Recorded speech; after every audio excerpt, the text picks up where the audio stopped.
사도행전 11장 19절에서부터 30절의 말씀입니다. 사도행전 11장 19절에서 30절입니다. 19절 같이 읽겠습니다.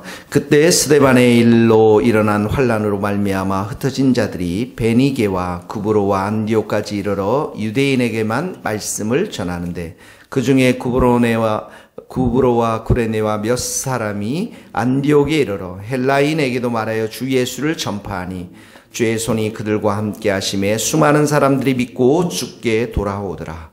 예루살렘 교회가 이 사람들의 소문을 듣고 바나바를 안디옥까지 보내니 그가 이르러 하나님의 은혜를 보고 기뻐하여 모든 사람에게 굳건함으로 마음으로 주와 함께 머물러 있으라 권하니 바나바는 착한 사람이요 성령과 믿음이 충만한 사람이라. 이에 큰 무리가 주께 더하여 지더라. 바나바가 사울을 찾으러 다소에 가서 만남에 안디옥에 데리고 와서 둘이 교회에 1년간 모여 있어 큰 무리를 가르쳤고 제자들이 안디옥에서 비로소 그리스도인이라 일컬음을 받게 되었더라. 그때 선지자들이 예루살렘에서 안디옥에 이르니 그 중에 아가보라 하는 한 사람이 일어나 성령으로 말하되 천하에 큰 흉년이 들리라 하더니 글라디오 때에 그렇게 되니라. 제자들이 각각 그 힘대로 유대에 사는 형제들에게 부조를 보내기로 작정하고 이를 실행하여 바나바와 사울의 손으로 장로들에게 보내니라. 아멘.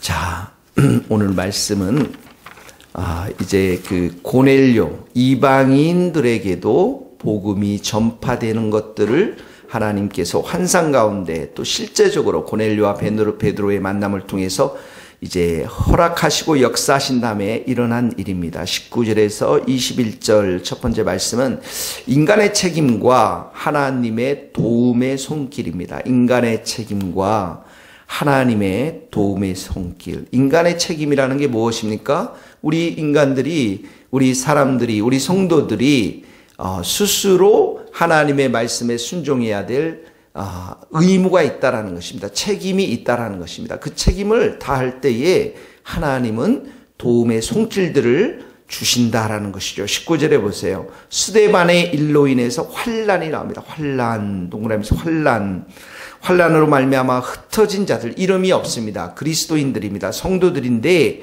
유대인에게만 말씀을 전했습니다.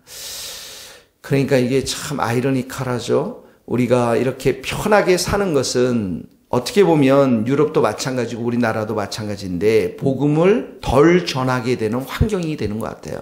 그래, 환란이 있고 핍박이 있고 어려움이 있으면 어떡합니까? 우리의 믿음과 신앙들이 더 날카로워지고 더 도전적이고 더 주님을 붙들게 되고 더 복음에 대해서 확실한 믿음과 확신을 가지고 복음을 전하는 것이 참 우리의 모습인 것 같습니다. 근데 여기에도 똑같이 일어나고 있어요. 환란, 스데반의 순교가 일어나자마자 흩어지면서 복음이 전파되는데 이때까지만 해도 유대인들에게 전하다가 20절에 보니까 안디옥에 이르러 헬라인, 이방인들에게 드디어 예수님을 전파합니다. 자, 헬라인, 이방인들에게 복음을 전파한다는 사건들이 쉽지는 않았을 것입니다. 유대인들에게. 그들에게 편견이 있었고요. 그 당시는 회당을 중심으로 여전히 유대인들끼리 모여서 하나님께 예배를 드렸는데, 자, 그러나 하나님께서는 고넬료의 사건을 통해서 이제는 복음이 이방인들에게 전파될 것임을 확실하게 보여주고 그 뜻대로, 그 계획대로 이방인들에게 복음을 전하는데 이들이 바로 흩어진 자들입니다. 이름이 없는 자들이에요. 그러면서 21절에 보니까 주의 손이 그들과 함께 하심에 수많은 사람들이 믿고 주께 돌아오더라. 자, 19절에 흩어진 자들 말씀을 전했습니다. 20절에 주 예수를 전파했습니다. 이게 뭡니까? 성도들이 해야 할 일이라는 것이죠. 책임이라는 거예요. 우리가 때를 어떤지 못 얻든지 간에 예수 그리스도를 전파하는 것, 복음을 전파하는 것은 우리 모든 성도들의 책임이고 하나님의 뜻과 예수 그리스도의 마지막 명령, 그 그레이트 커미션이라고 하는 것, 하늘과 땅의 모든 권세를 내게 주셨으니 너희는 온 족속으로 가서 제자를 삼아 아버지와 아들과 성령의 이름으로 세례를 주고 내가 내게 분부한 모든 것을 가르쳐 지키게 하라. 볼지어다 내가 세상 끝날까지 너희와 항상 함께 하기노라고 말씀하신 그 약속하신 말씀, 우리에게 명령하신 말씀들을 순종하는 것이죠. 그런데 그렇게 순종할 때에, 복음을 전파할 때 21절에 보니까 주의 손이 그들과 함께 했다고 말했습니다. 주의 손이라는 것은 하나님의 보호, 하나님의 도우심, 하나님의 능력을 상징하는 단어인 것입니다. 누가 하나님의 능력과 하나님의 도우심을 경험할 수 있습니까? 복음을 전하는 자들이에요. 복음을 전하는 자들. 한번 잘 보세요. 이 성경에는 많은 초대교회 성도들이 나의 어떤 유익함을 위해서 내가 이렇게 기도했고 하나님이 응답하셨다 이렇게 기록하지는 않아요. 물론 그러한 것도 있을 것입니다.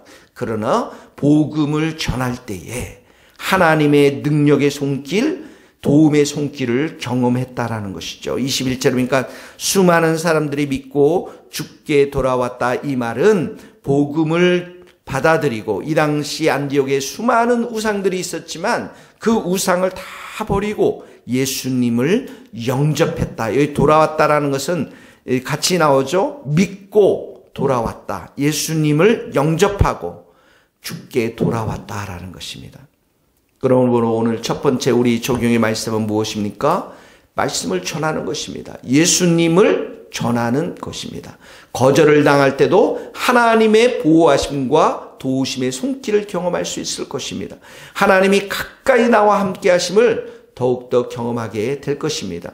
그러므로 오늘 첫 번째 적용은 오늘 우리가 만나는 사람에게 한마디라도 하십시오. 예수 그리스도를 믿으십시오. 예수 그리스도만이 우리의 구원자 되십니다. 함께 교회에 나갈 수 있기를 바랍니다. 이런 한마디라도 우리의 복음을 전하는 입술, 무엇입니까? 씨를 뿌리는 겁니다. 씨를 뿌리는 게 중요합니다. 씨를 뿌리는 것. 우리가 예수를 믿게 하고 영접하게 하는 건 성령님이 하시는 것이죠. 우리가 전할 때 중요한 건 우리가 씨를 뿌리는 것입니다. 할렐루야. 그러한 놀라운 은혜의 역사가 우리들 가운데 있게 되기를 예수님의 이름으로 축복합니다. 두 번째는 안디옥 교회가 세워져 가는 모습. 안디옥 교회가 건강하게 세워져 가는 모습을 보게 될 수 있습니다. 안디옥 교회. 자, 이 19절에서 21절은 씨를 뿌렸습니다. 그랬더니 21절 말씀처럼 성도들이 많이 생겼습니다. 네. 안디옥 교회에 성도가 탄생하고 있는 장면입니다. 그랬더니 22절에서 23절 두 번째는 예루살렘의 도움을 받습니다. 예루살렘 교회. 이 개척교회가 성도들이 많아지니까 22절에 보세요. 예루살렘에 바나바를 보냅니다. 바나바가 누굽니까? 24절에 보니까 성령과 믿음이 충만한 사람입니다. 이곳에 드디어 교회가 세워지니까 목회자, 이들을 영적으로 돌보고 기도해주고 말씀을 가르칠 사역자가 필요했던 것이죠. 자, 여기에서 보니까 바나바가 감으로 인해서 23절에 보니까 바나바가 하나님의 은혜의 역사심을 보았습니다.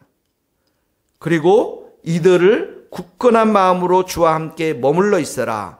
이들을 격려하게 됩니다. 격려하게 되는 것이죠.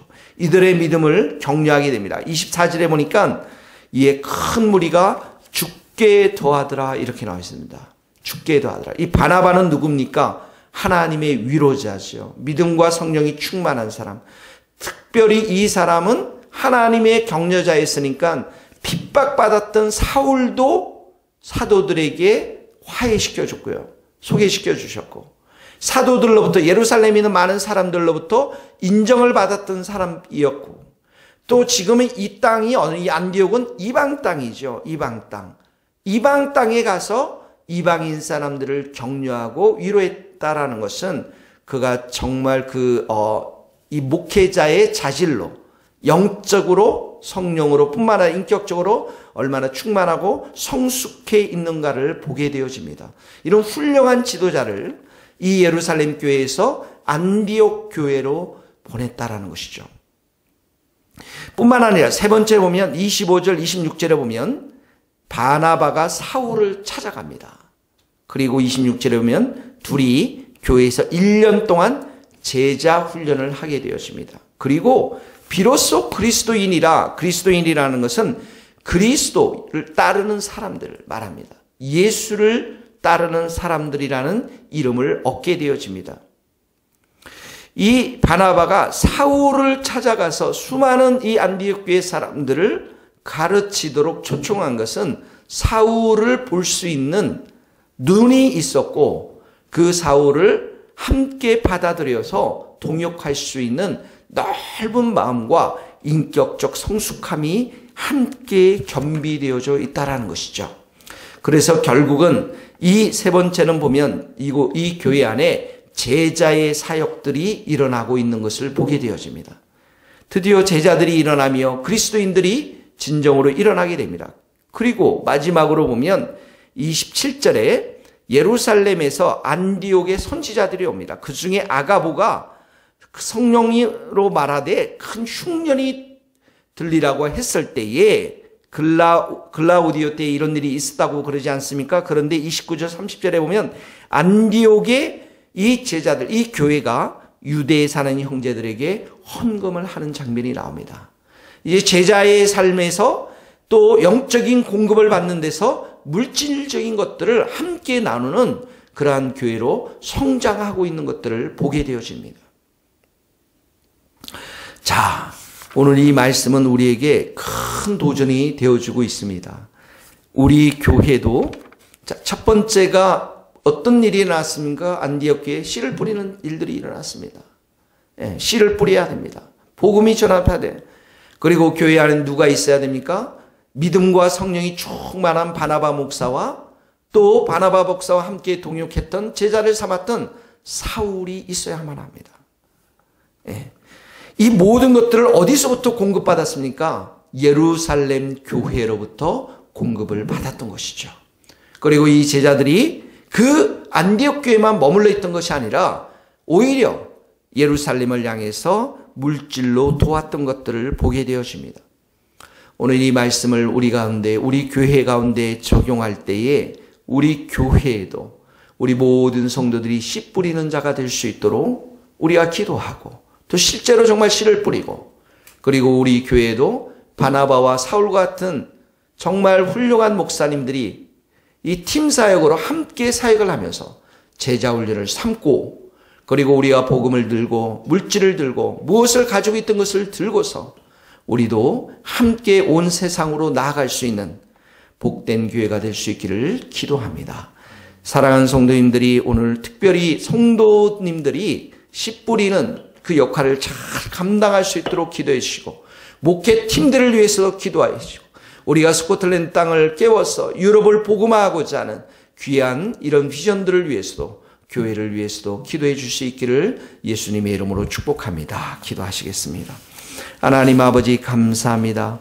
오늘도 귀한 말씀을 통해서 우리로 하여금 하나님 복음을 말씀의 씨앗을 뿌리는 것이 얼마나 중요한 것인가를 깨닫도록 도와주신 것을 감사합니다. 하나님 아버지 우리 이 교회의 모든 성도들이 씨 뿌리는 자가 될 수 있도록 도와주시고 또 우리 교회에 있는 우리 사역자들이 더욱더 믿음과 성령으로 충만할 수 있도록 은혜를 베풀어 주시옵소서. 이 교회 안에 진정한 제자 훈련의 역사가 일어나서 하나님 아버지 곳곳에 예수 그리스도의 향기를 발할 수 있는 복음을 전할 수 있는 그러한 귀하고 복된 교회들의 성도들이 될 수 있도록 은혜를 덧입혀 주시옵소서. 예수 그리스도의 이름으로 기도하오며 지금은 우리 주 예수 그리스도의 은혜와 하나님의 크신 사랑과 성령님의 교통하심이 우리 모든 성도들과 선교사님들 이 나라 이 민족 위에 스코틀랜드 땅 위에 이제로부터 영원토록 함께 하시기를 간절히 축원하옵나이다. 아멘.